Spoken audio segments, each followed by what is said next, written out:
എത്തിയിരിക്കാണ്. അതെ അമ്മമ്മ എൻ്റെ മക്കളെ കാണാൻ സന്തോഷമായി. എത്ര നാളായല്ലേ.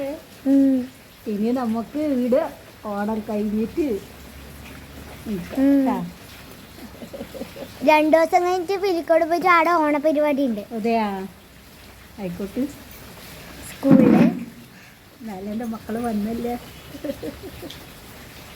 അമ്മമ്മക്ക് ഭയങ്കര സന്തോഷം തന്നെ. അതെ